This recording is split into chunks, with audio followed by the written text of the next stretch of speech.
মধু লীলা আস্বাদন করব অগ্রদ্বীপের গোপীনাথ। লক্ষ্য করব লীলার মধ্যে তত্ত্ব কি রয়েছে, তত্ত্ব কি রয়েছে, কি এর জীব শিক্ষা রয়েছে, সকলে গুরুচরণ আশ্রয় করে আস্বাদন করব। লীলার সূত্রপাত্রা দেখুন, লীলাটা কোথা থেকে শুরু হয়েছে। আমাদের এই কলিযুগের ভগবান সাক্ষাৎ শ্রীকৃষ্ণ চৈতন্য মহাপ্রভু, তিনি জীবের মঙ্গলার্থে, জীবের কল্যাণার্থে, জীবের হিতার্থে মাত্র 24 বৎসর বয়সে সন্ন্যাস ধর্ম গ্রহণ করেছিলেন। লক্ষ্য করুন, মাত্র 24 বৎসর বয়সে সন্ন্যাস ধর্ম গ্রহণ করেছিলেন, আর 48 বৎসর বয়সে তিনি লীলা সম্বরণ করেছিলেন। তাহলে 24 বৎসর কাটিয়েছেন শ্রীধাম নবদ্বীপে। আর যে 24 বৎসর, ওই 24 বৎসরের মধ্যে তিনি 12 বৎসর গম্ভীরায় বসে বিভিন্ন ভক্তের বদন থেকে কৃষ্ণ কথা হরিকথা আস্বাদন করেছেন, আর 12 বৎসর তিনি তীর্থে তীর্থে ভ্রমণ করে কাটিয়েছেন। তাই লীলার সূত্রপাত্র এখান থেকেই করব। সেই শ্রীক্ষেত্র পরিধামী জগবন্ধু জগন্নাথের মন্দিরে আমার গৌরাঙ্গ মহাপ্রভু অপলক দৃষ্টিতে জগবন্ধু জগন্নাথকে দর্শন করছে। লক্ষ্য করুন, জগন্নাথের মন্দিরে দাঁড়িয়ে আজ আমার গৌরহরি জগন্নাথকে দর্শন করছে অপলক দৃষ্টিতে। পাশে যত ভক্তবৃন্দ ছিলেন তারা সবাই দেখে বলে, প্রভু কে কাকে দর্শন করে গো, কে কাকে দর্শন করে? ও হে দয়াময়, মন্দিরে যিনি বসে রয়েছেন উনি হলেন আমাদের অচল জগন্নাথ, আর তুমি আমাদের কাছে একেবারে সচল জগন্নাথ। হরি বল, হরি বল। আজি জগন্নাথ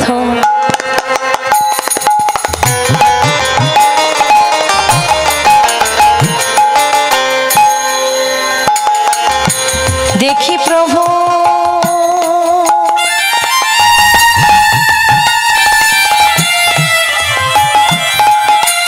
প্রিয় ভক্ত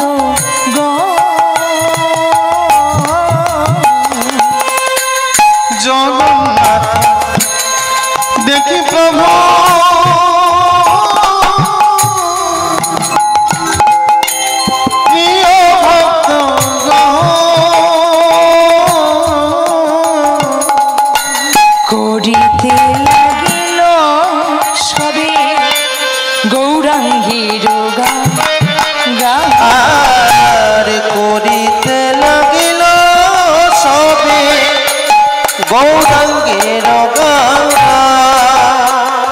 সকল ভক্তবৃন্দ গৌরাঙ্গের জয় গুণগান করছে। সবার মধ্যে কত আনন্দ, কেনই বা হবে না আনন্দ? ও মায়েরা, ভক্ত ভগবানের যে সম্পর্ক এটা তো অঙ্গাঙ্গি ভাবে জড়িত। হ্যাঁ, দুজন দুজনকে যদি জানতে পারে, দুজন দুজনকে যদি চিনতে পারে তবে তো আনন্দ হবে, না হলে ভগবানকে দর্শন করে কোনো কাজ হবে না।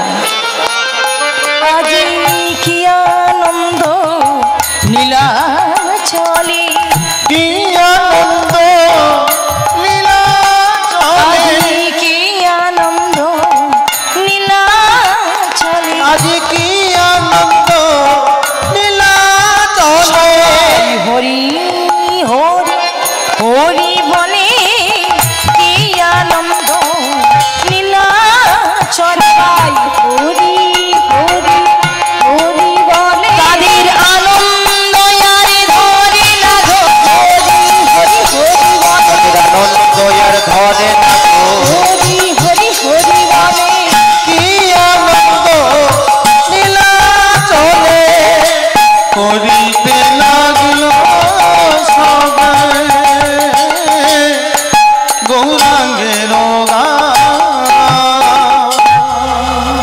লক্ষ্য করুন ভক্তমণ্ডলী, ভক্তিমতী মায়েরা, আজকে ভক্তদের মধ্যে যেমন আনন্দ হচ্ছে তেমনি ভগবানের মধ্যেও আনন্দ। ওই যে বললাম, ভক্ত ভগবানের সম্পর্ক অঙ্গাঙ্গি ভাবে জড়িত। দুজন দুজনকে যদি জানতে পারে, দুজন দুজনকে যদি চিনতে পারে তবে আনন্দ হবে, না হলে ভগবানকে দর্শন করে কোনো কাজ হবে না, কোনো কাজ হবে না। বলুন তো বাবা, ভগবান কৃষ্ণচন্দ্রকে বিদুর দর্শন করতে, আবার সেই ভগবান কৃষ্ণচন্দ্রকে দুর্যোধন দর্শন করতে, তাহলে বলুন দুজনের দর্শন কি এক ছিল? ও মায়েরা, ভগবানকে দুর্যোধন দর্শন করতেন, বিদুর দর্শন করতেন, তাহলে বলুন দুজনের দর্শন কি এক ছিল? না, দুজনের দর্শন কখনো এক ছিল না বাবা, দুজনের দর্শন ছিল দূর।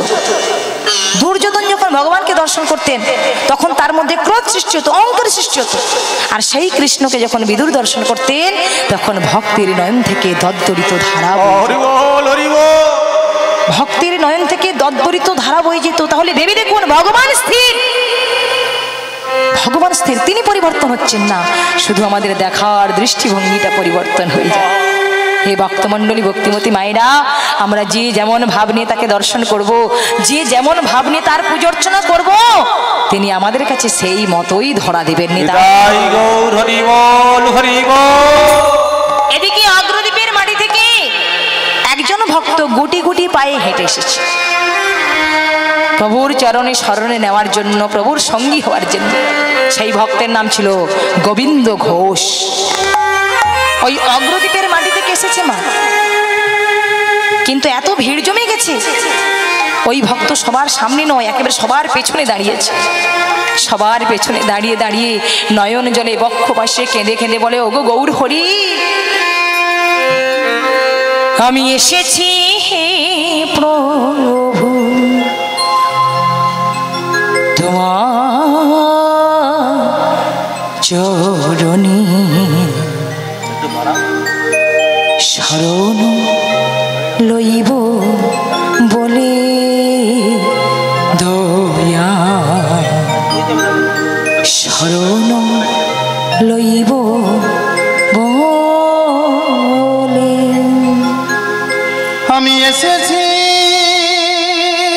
হে প্রভু। গৌর হরি, তোমার মনে কত আশা নিয়ে, চরণে, মনে কত বাসনা নিয়ে তোমার চরণে এসেছি ঠাকুর। শরণ লইব গৌর হরি বলে দয়া, শরণ লইব বলে।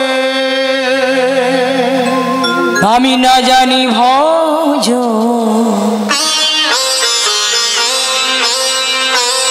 আমিও ভাজ লহিয়া রে তুলে, আমি না জানি ভজ, আমি তোমার ভজন জানি না, আমিও ভাজ সাধনও জানি না, লোহে আমারে তুলে। আমি এসেছি হে প্রভু তোমার চরণে শরণ লইব বলে দয়া, শরণ লইব বলে। আমি এসেছি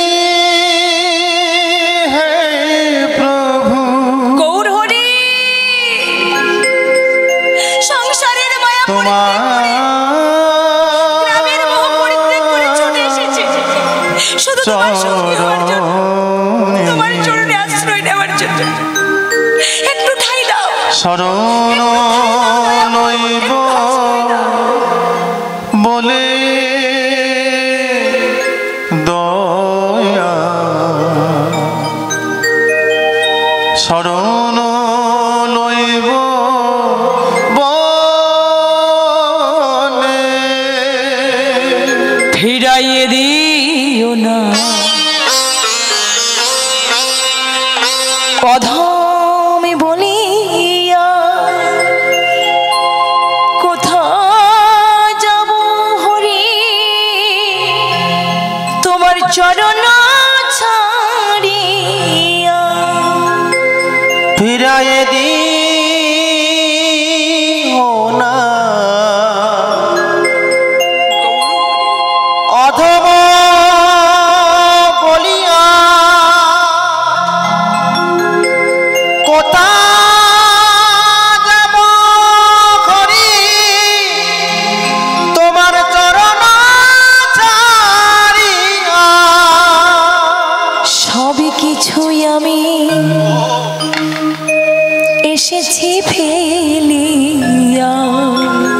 সব কিছু আমি এসেছি ফেলিয়া, সব কিছু আমি এসেছি ফেলিয়া, তোমার চরণ পাওয়ার আসে দয়া, শরণ লইব বলে। আমি এসেছি নিতাই গৌর প্রভু তোমার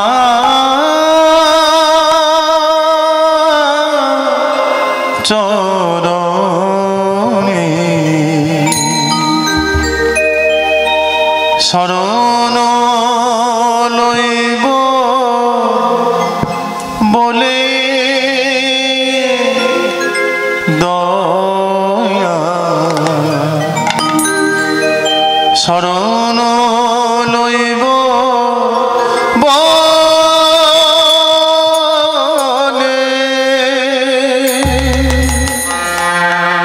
শিশুর নেহারি লক্ষ্য মাতৃস্তন পানি, মাতালের স্ত্রীর লক্ষ্য মদিরা সন্ধানে, সতী খুঁজে পুঁজিবারও পতির চরণ, কোলোটার লক্ষ্যই কিসে পড়ো মন, বানরের লক্ষ্যই ফলের বাগানে, শকুনের লক্ষ্যই দুর্ভাগানের সন্ধানে, শ্রীগালের লক্ষ্যই মৃত দেহ করে টানাটানি, নিন্দুকের লক্ষ্যই পরনিন্দা জানি, পণ্ডিতের লক্ষ্যই তর্ক উপার্জন, আর প্রকৃত ভক্তের লক্ষ্য হয় শ্রীহরির চরণ। হরিবল হরিবল।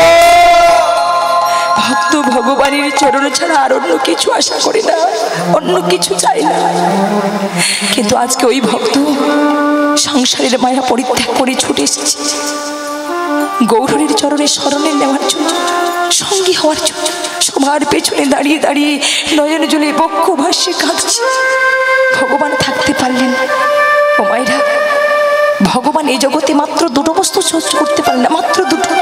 এক হলো কোনো জীবের অহংকার, আরেক হলো কোনো ভক্তের নয়ন বাড়ি। দেখুন, জীবের অহংকার সহ্য করতে পারেন না বলে ভগবানের আরেক নাম হলো দর্পহারী শ্রী মধুসূদন। নামটা অর্জুন রেখেছে, কারণ তিনি অর্জুনের দর্প চূর্ণ করেছিলেন। অপরদিকে তিনি ভক্তের নয়ন বাড়িও সইতে পারে না। ভক্ত যদি ভগবানকে ডাকার মতো ডাকতে পারে, ভক্তের ডাক যদি সঠিক হয়, ডাকের মধ্যে যদি ভক্তি থাকে, ডাকের মধ্যে যদি পবিত্রতা থাকে, তিনি যে ক্ষুদ্র পিপীলিকা ডাকও শুনতে পায়। ওই ভক্তজন যখন সবার পেছনে দাঁড়িয়ে দাঁড়িয়ে নয়ন জলে বক্ষ ভাসে কাঁদছে, গৌরহরি আর থাকতে পারল না, তাড়াতাড়ি করে এসেছে। সেই জিজ্ঞাসা করছি, কি নাম তোমার? বলো, কি নাম তোমার? এভাবে সবার পেছনে দাঁড়িয়েছো কেন? তুমি কাঁদছো কেন?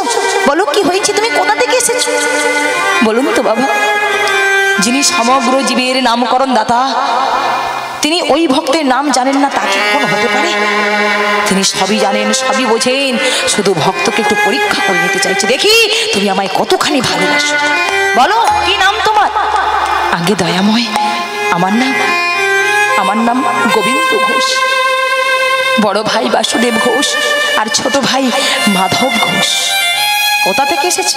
আগে প্রভু, ওই অগ্রদ্বীপের মাটি থেকে এসেছে। কি জন্য এসেছে? কি যে বলো না দয়াময়, সংসারের মায়া পরিত্যাগ করে, গ্রামের মায়া পরিত্যাগ করে ছুটে এসেছি শুধু তোমার সঙ্গী হওয়ার জন্য, তোমার ভক্ত হওয়ার জন্য, তোমার চরণে নিজেকে নিবেদন করে দেওয়ার জন্য এসেছি প্রভু। আমি সারা জীবন তোমার সঙ্গী হয়ে থাকতে চাই, তোমার ভক্ত হয়ে থাকতে চাই, তোমার নাম গুণ কীর্তন করে জীবনটা কাটিয়ে দিতে চাই। না না গোবিন্দ, না, আমার ভক্ত হতে যেও না। আমার ভক্ত হতে হলে তাকে জীবনে অনেক দুঃখ কষ্ট জ্বালা যন্ত্রণা সহ্য করতে হবে। তুমি কি পারবে?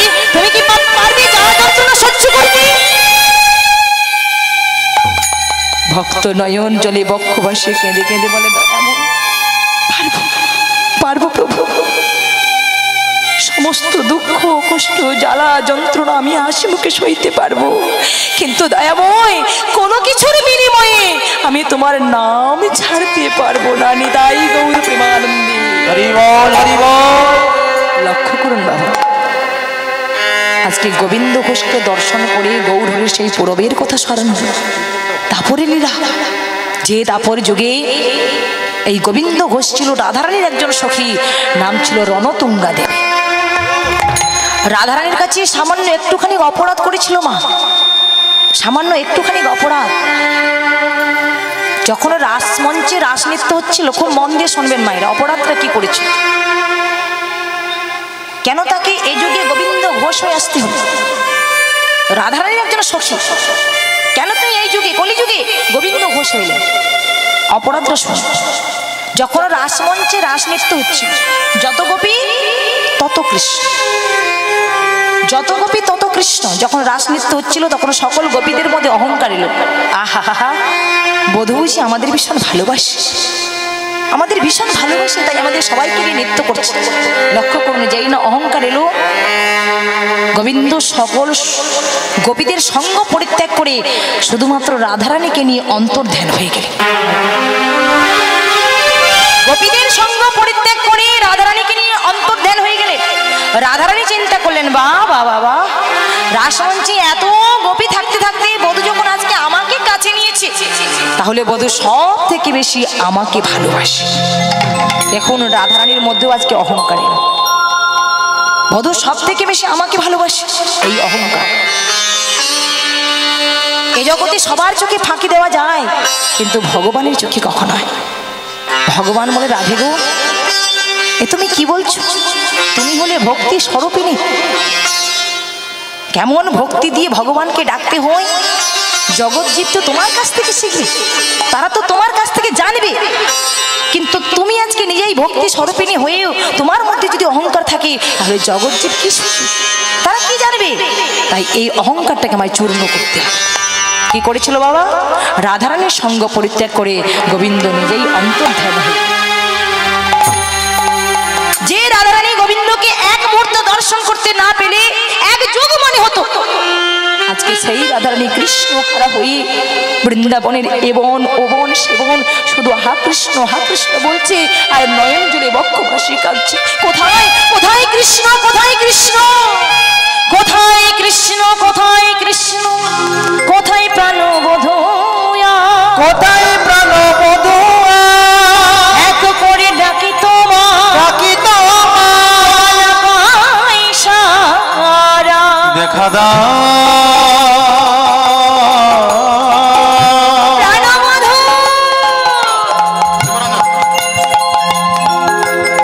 দেখা দাও, দেখা দাও, প্রাণবোধ একবার দেখো। দেখা দাও, ওগো প্রাণবধূয়া,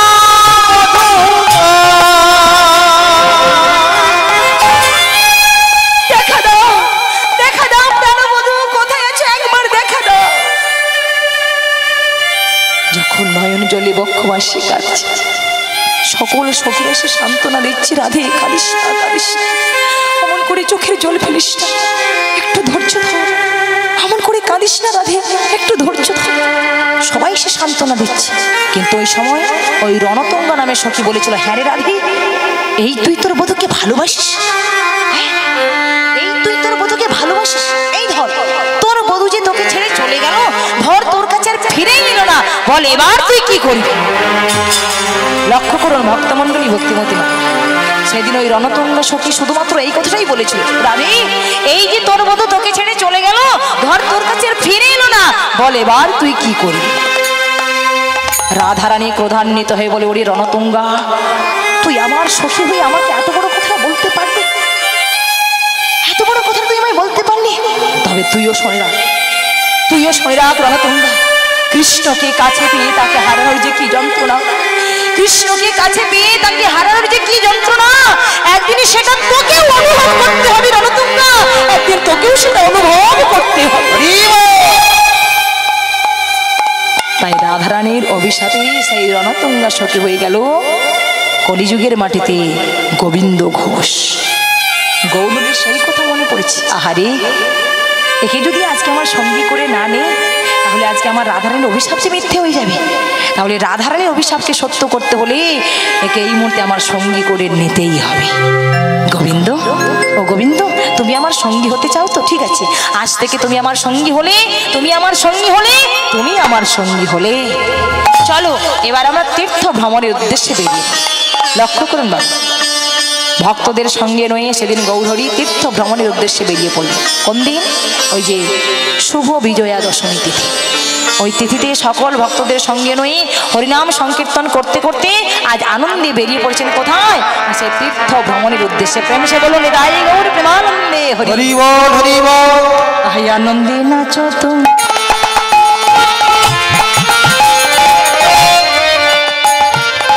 সঙ্গীতে ভকত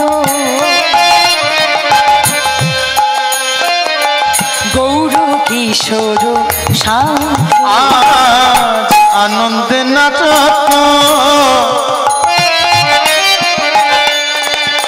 সঙ্গেতে ভগত গৌর কিশোর সাথে প্রেমে মাতুলি করে হোলা হোলি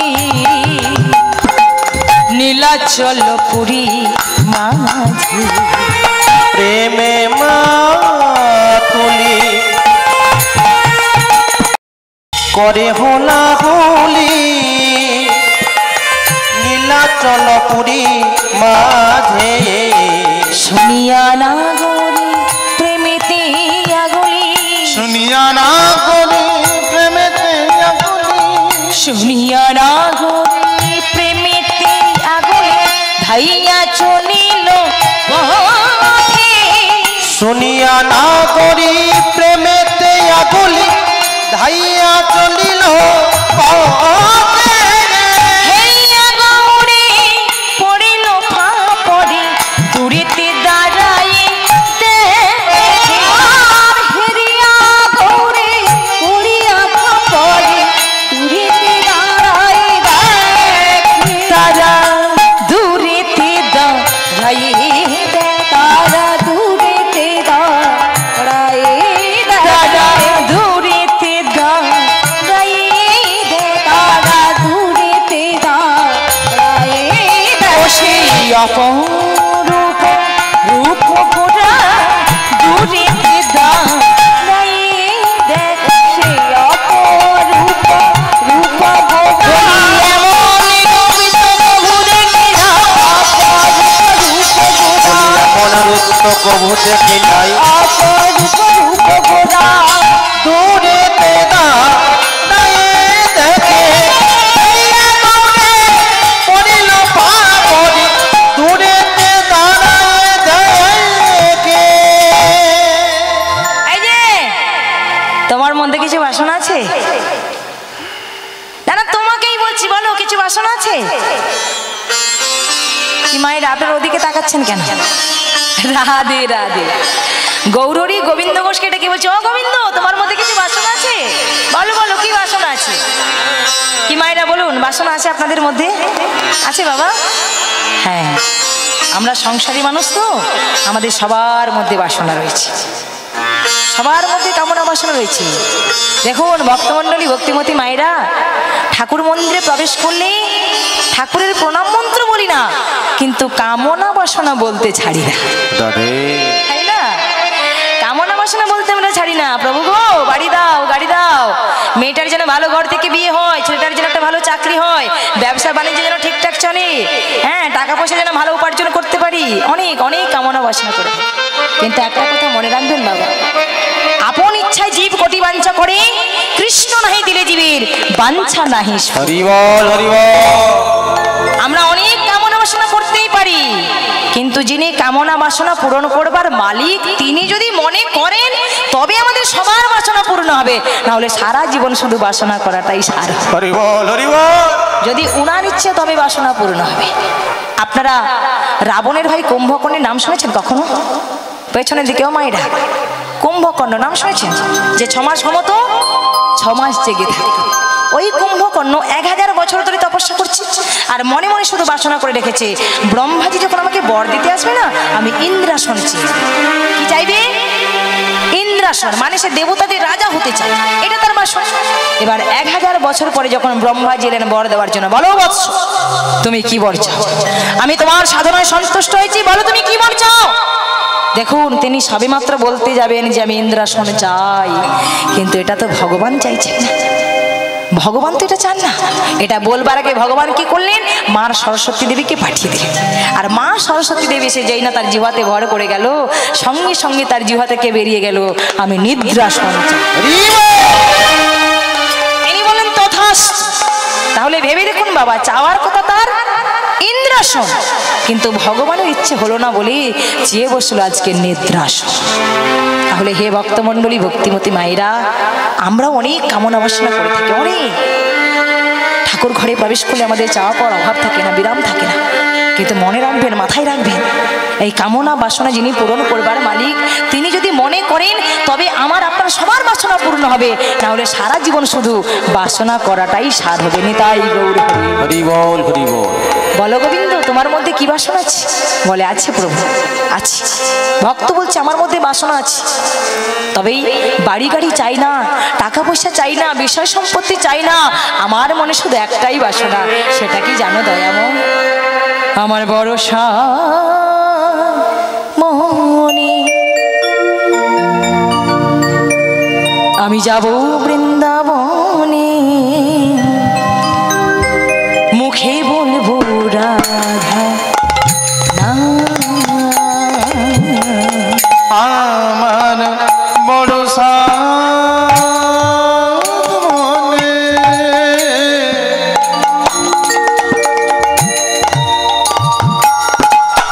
আমি যাব বৃন্দাবনে,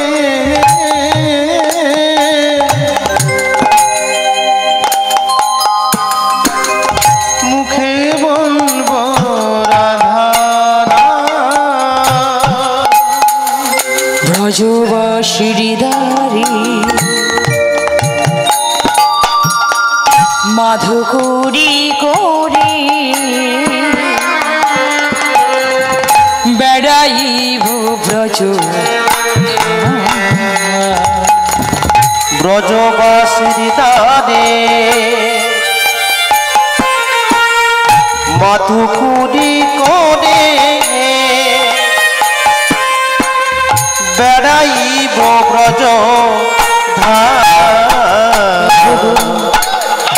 আমার মনে এই বাসনা, প্রভু আমার মনে এই বাসনা, প্রভু আমার মনে এই বাসনা, প্রভু গো আমার মনে এই বাসনা, আমি ব্রজবাসী দাঁড়ে যাব, আমার মনে এই বাসনা, আমি ব্রজবাসীর দানে যাব, আমি মাধুকরী করে বেড়াবো, দানে যাব, মধুকরি করে বেড়াবো, ব্রজবাসীর দানে যাব, আমার মনে এই বাসনা।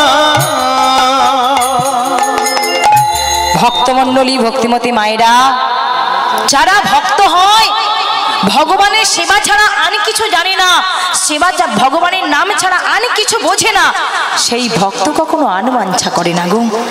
আনবাঞ্ছা করি আমরা, আনবাঞ্ছা করেন আপনারা, কিন্তু যারা ভক্ত হই তারা কখনো আনবাঞ্ছা করে না। ভক্তের বাসনা ভক্তের মতো হওয়া যায়। হরি বল। যখন কুরুক্ষেত্রের যুদ্ধ শেষ হয়ে গেল, আস্তে আস্তে মায়েরা এত চঞ্চল হলে হবে না গো। এত চঞ্চল কেন মায়েরা? হ্যাঁ,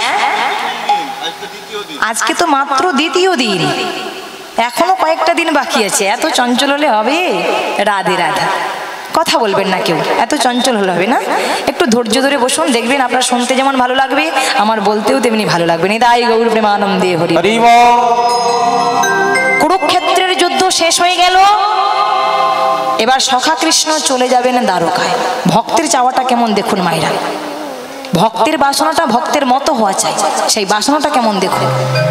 সখা কৃষ্ণ চলে যাবেন দ্বারকায়, যুধিষ্ঠির, ভীম, অর্জুন, নকুল, সহদেব, অন্যান্য ভক্তগণ যে যার মনের মতো বর চেয়ে নিয়েছে। কৃষ্ণের কাছ থেকে যে যার মনের মতো বর চেয়ে নিয়ে সবাই আনন্দ করছে, সবাই হৈ হৈ করছে, কিন্তু ওই সময় একজনের মনে কোনো আনন্দ ছিল না। একজনের মনে কোনো শান্তি ছিল না।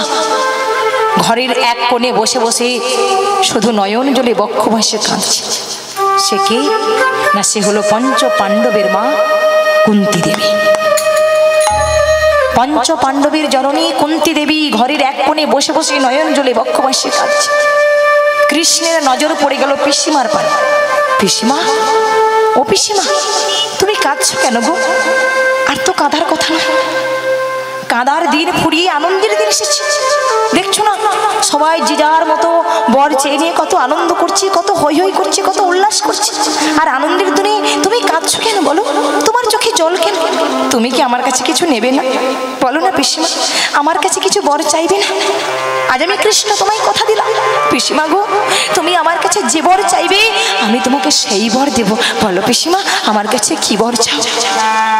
কৃষ্ণ, হরে কৃষ্ণ, আজ আমি তোর কাছে যে বর চাইব তুই পারবি না, তুই পারবি না আমায় সেই বর দিতে। কি বলছো পিসি? এ তুমি কি বলছো? এত কষ্টের পর শান্তি ফিরিয়ে আনলাম, এত দুঃখের পর একটু সুখ ফিরিয়ে আনলাম, আর আজকে তুমি এমন কি চাইবে আমি তোমায় সেটা দিতে পারবো না? তবুও বলো না পিসি, আমার কাছে কি বর চাও? আমি তোমায় কথা দিলাম, তুমি আমার কাছে যে বর চাইবে আমি তোমাকে সেই বর দেবো। বলো বলো পিসিমা, কি বর চাও? লক্ষ্য করুন ভক্তমণ্ডলী, ভক্তিমতী মায়েরা, সেদিন ভগবান কৃষ্ণ যখন বারবার করেছে একটা কথা বলছে, বলো পিসিমা কি বর চাও, কি বর চাও, কি বর চাও? তখন ওই কুন্তী দেবী বলেছিল, ওরে কৃষ্ণ, বর দিবি, বর দিবি, তবে এই বর দে বাবা, একটাই বর দে। পৃথিবীতে যত দুঃখ আছে, যত কষ্ট আছে, সবার দুঃখ সবার কষ্ট তুই আমায় প্রাণ ভরে দে কৃষ্ণ, তুই আমায় প্রাণ ভরে দে। পিসিমা, পিসিমা, তুমি কেমন বর চাইছো পিসি? তুমি কেমন বর চাইছো? এত কষ্টের পর সুখ ফিরিয়ে আনলাম, শান্তি ফিরিয়ে আনলাম, আর শেষ পর্যন্ত তুমি আবার সেই কষ্টের বরটা চাইছো। সবার দুঃখ সবার কষ্ট তোমায় প্রাণ ভরে দেবো। কেন কেন পিসিমা বলো না? এত বর থাকতে থাকতে শেষ পর্যন্ত তুমি আমার কাছে এই বরটা চাইলে কেন? বলো না পিসিমা, কেন চাইলে? কুন্তী দেবী বলে, ওরে কৃষ্ণ, কেন চাইলাম জানিস বাবা? যতদিন আমাদের কাছে দুঃখ ছিল ততদিন যে আমরা তোকে কাছে কাছে পেয়েছি, যতদিন আমাদের কাছে কষ্ট ছিল আমরা তোকে কাছে কাছে পেয়েছি। আজকে সেই কষ্টের দিন ফুরিয়ে যখন আনন্দের দিন এসেছে, দুঃখের দিন ফুরিয়ে যখন সুখের দিন এসেছে, ওরে ওরে সুখময় কৃষ্ণ, তুই যদি আমাদের ছেড়ে চলে যাস তাহলে এমন সুখের কি মূল্য আছে বল, কি মূল্য আছে? তাই বর যদি দিতে হয় এই বর দে, এই বর দে কৃষ্ণ। পৃথিবীতে যত দুঃখ আছে, যত কষ্ট আছে, সবার দুঃখ সবার কষ্ট তুই আমায় প্রাণ ভরে দে কৃষ্ণ, তুই আমায় প্রাণ। তাহলে ভেবে দেখুন বাবা, এই হলো ভক্তির ছাড়া, এই হলো ভক্তির বাসনা। ভক্ত জানে আমি জীবনে যত দুঃখ পাবো, যত কষ্ট পাবো, যত আঘাত পাবো, তত যে প্রাণ ভরে আমার গোবিন্দকে স্মরণ করতে পারবো, ভগবানকে ডাকতে পারবো। আর সুখে থাকলে ওহে সুখময় কৃষ্ণ, আমি যে তোমাকেই ভুলে যাবো না। তাই গৌর হরি। লক্ষ্য করুন বাবা, আজকে গৌর হরি এমনি করে এক এক সকল ভক্তের মনের বাসনা শ্রবণ করতে করতে এলো কোথায়? পূর্বস্থলী গ্রাম। পূর্বস্থলী গ্রামে এসেছি। যেই না গ্রামে এসেছি, এবার গোবিন্দ ঘোষকে ডেকে বলে, গোবিন্দ ঘোষ, এক কাজ করো, পথের মাঝখানে আমরা দুটো দিন বিশ্রাম করব। এই যে আমার ভক্তরা যারা এসেছি, এই ভক্তদের জন্য তুমি একটু সেবার আয়োজন করো, সেবার ব্যবস্থা করো। লক্ষ্য করুন মায়েরা, যেই না এই কথা বলেছে, গোবিন্দ ঘোষ মাথায় হাত দিয়ে বসে পড়েছে, সর্বনাশ প্রভু, এত ভক্তের সেবার ব্যবস্থা হবে কি করে? তুমিও সন্ন্যাসী আর আমরাও তোমার চরণ স্মরণ করেছি, পদ অনুসরণ করেছি, আমরাও তো সন্ন্যাসী, আমরা তো বাড়ি থেকে কোনো টাকা পয়সা চাল ডাল বই আনি না যে এত ভক্তের সেবার আয়োজন করব। চিন্তা করো না, চিন্তা করো না গোবিন্দ ঘোষ, তুমি কি জানো না? না তুমি ভুলে গেছো? চলবে কিসে ভাবছো মিছে, তুমি ভাববার কে? যার ভাবনা সেই ভাবুক, তুমি ভাবো তা। হরি বল, হরি বল। দেখুন ভক্তমণ্ডলী, ভক্তিমতী মায়েরা, কথাটা আমরা জানি সকলে, কিন্তু মেনে চলি না। সকলে জানি যে চলবে কি সে ভাবছো মিছে, তুমি ভাববার কে, যার ভাবনা সেই ভাবুক, তুমি ভাবো তাকে। কথাটা জানি সকলে, কিন্তু মেনে চলি না। বিপদে পড়লে ছুটে যাই পাশের বাড়িতে, ফোন নিয়ে আত্মীয় স্বজন পাড়া প্রতিবেশীদেরকে জানিয়ে দিই, কিন্তু যেখানে গেলে বিপদ থেকে উদ্ধার পাবো, মুক্তি পাবো, তার কাছেই আমরা যাই। ভগবান বলে, ওগো জগতের জীব, তোমরা যতক্ষণ আমার দিকে না তাকাবে আমি কিন্তু সঠিক পথটা তোমাদের বলে দেব। আগে হও নিচু, তবে পাবে কিছু। নেতাই গৌর হরি হরি গোবিন্দ ঘোষ, এই যে আজকে আমরা এখানে এসেছি, তুমি শুধু এই সংবাদটা দিয়ে দাও, দেখবে যারা আমাকে ভালোবাসে, আমার নামকে ভালোবাসে, তারা সবাই ছুটে আসে। তাই করেছিল। পূর্বস্থলী গ্রামে সংবাদ দেওয়া হলো, সবাইকে জানিয়ে দেওয়া হলো যে আজকে এই গ্রামে আমাদের প্রভু এসেছে। হরিনাম সংকীর্তন করতে করতে প্রভু এসেছে। প্রভু পথের মাঝখানে দুটো দিন বিশ্রাম করবে। তাই তোমরা যারা আমার গৌরহরিকে ভালোবাসো, গৌরহরির নামকে ভালোবাসো, তোমরা এসো, সবাই এসে একবার দর্শন করেছে। লক্ষ্য করুন মায়ের, সেদিন যারা আমার গৌরহরিকে ভালোবাসে, গৌরহরির নামকে যারা ভালোবাসে, তারা সবাই মিলে ছুটে এসেছে। এই দেখুন আজকে যেমন আপনারা ভালোবাসেন বলে, হরিনামকে ভালোবাসেন বলে, ভগবানের নামকে ভালোবাসেন বলে সংসারের অমূল্য সময় নষ্ট করে আজকের এই চৈতন্য স্মরণ মেলা এসেছে, তাই না? ভগবান চৈতন্যদেবকে স্মরণ করবার জন্য, তার নাম শ্রবণ করবার জন্য, প্রভুকে দর্শন করবার জন্য সবাই সংসারের অমূল্য সময় নষ্ট করে ছুটে এসেছে। তাই আজকে সকল ভক্তবৃন্দ যারা আমার গৌরহরিকে ভালোবাসে, সবাই মিলে সেবার সামগ্রী নিয়ে ছুটে এসেছে ওই পূর্বস্থলী গ্রামে। গোবিন্দ ঘোষকে ডেকে বলে, দেখো গোবিন্দ, তুমি না চিন্তা করেছিলে এত ভক্তের সেবা কি করে হবে, দেখো কত ভক্ত কত কিছু নিয়ে এসেছে, নাও এবার সেবার আয়োজন করো। সেবার আয়োজন করা হলো। প্রথমে গৌরহরি সেবা নিলেন, তারপরে সকল ভক্তবৃন্দ প্রসাদ পেলেন। প্রসাদ পাওয়ার পর গোবিন্দ ঘোষের কাছে হাত পেতে দাঁড়িয়েছে। কি চাইবার জন্য মায়েরা বলুন তো, সকলেই আপনারা জানেন, বলুন কি চেয়েছিল সেদিন? মুখশুদ্ধি। কই দাও, দাও গোবিন্দ, কই দাও। গোবিন্দ ঘোষ বলে, প্রভু এই তো সেবা নিলে, আবার কি দেব? এই তো সেবা নিলে, বারে সেবা নিলে, সেবার পর ওই মুখশুদ্ধি দিতে হয়, তা তুমি জানো না বুঝি? দাও মুখশুদ্ধি, দাও মুখশুদ্ধি। প্রভু মুখশুদ্ধি তো কোনো ভক্ত নিয়ে আসে, সে কি অন্যান্য ভক্তগণ না নিয়ে আসে তো কি হয়েছে? তুমি তো আমার ভক্ত, তুমি তো আমার সঙ্গী হয়েছো, নাও তুমি আমার জন্য এনে দাও, তুমি এনে দাও। ঠিক আছে প্রভু, একটু অপেক্ষা করো, আমি যাব এই নগরবাসীদের দ্বার থেকে মাধুপুরি করে নি, তারপর আমি তোমায় সেবা। ছুটে চললো গৌরহরির চরণে প্রণাম জানিয়ে, ছুটে চললো এই পূর্বস্থলী গ্রামে। আজ মুখশুদ্ধি মাগিবার তরে,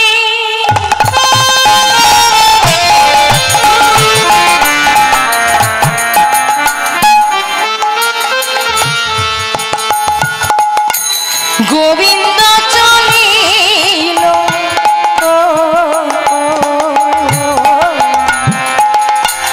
মুখশুদ্ধি মাগিবার তারে, চলিল চলিল চলিল চলিল, ওই দেখো গোবিন্দ চলিল। মুখশুদ্ধি মাগিবার তারে,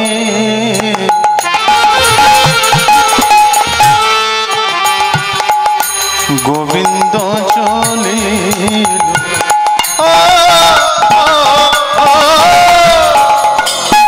একটি হরি তো কি মাগিতে লাগে, একটি হরি তো কি মাগিতে লাগিল, একটি না না একটা নিলে তো হবে না। ও মায়েরা, প্রভু কদিন বিশ্রাম নেবে গো? পথের মাঝখানে কদিন বিশ্রাম নেবে বলেছিল? দুটো দিন। তাহলে তো একটা নিলে হবে না, তাহলে আমার কটা নিতে হবে?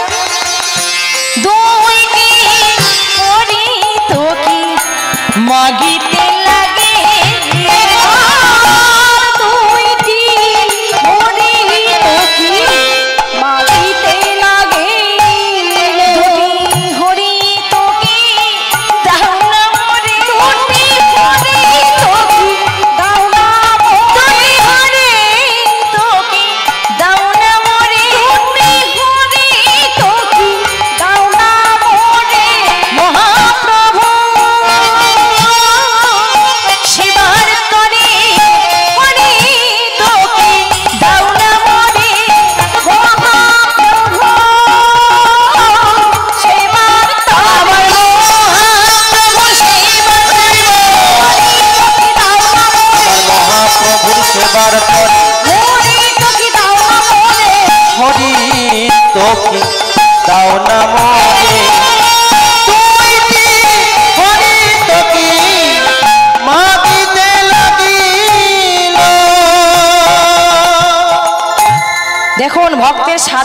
কোনো কাদা নেই।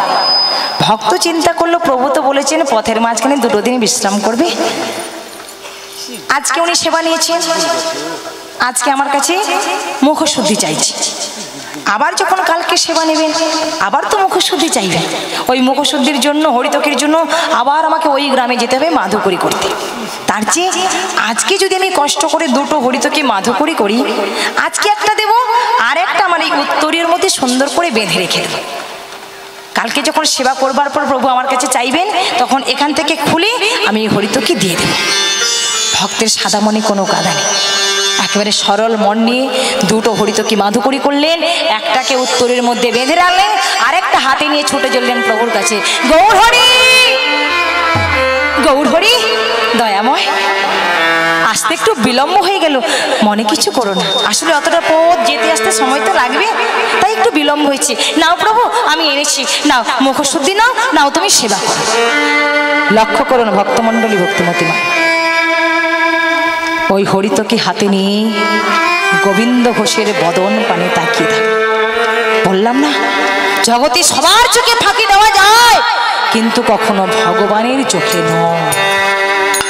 অন্তরে যা জানিলে হরি, এবার কহিলে চাতুরী করি। অন্তরে যা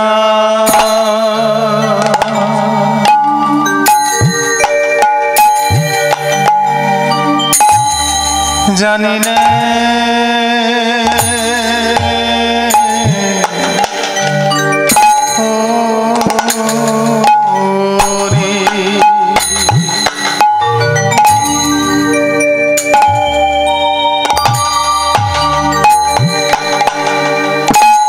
এবার কহি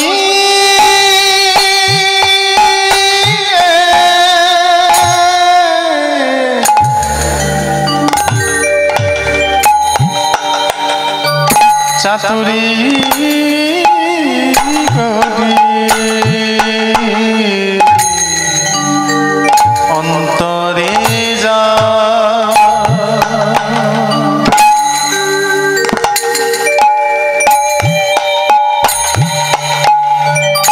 জানিলে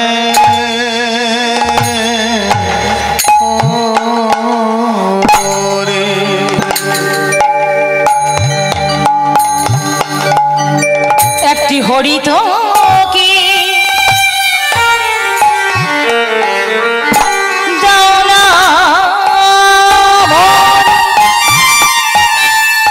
একটি হরিত কি দাও না রে, একটি হরিত কি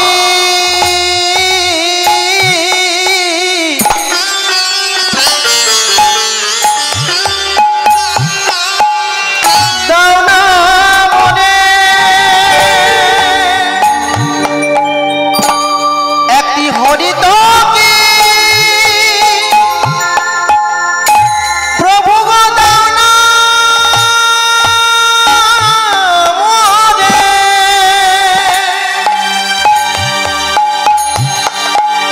ভজনে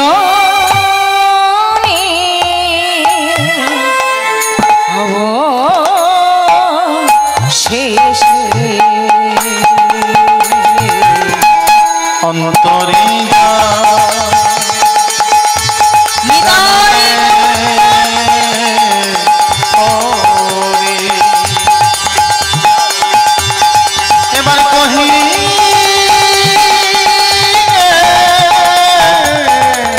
চাতুরী করি, অন্তরে যা অন্তরে যা অন্তরে যা জানিলে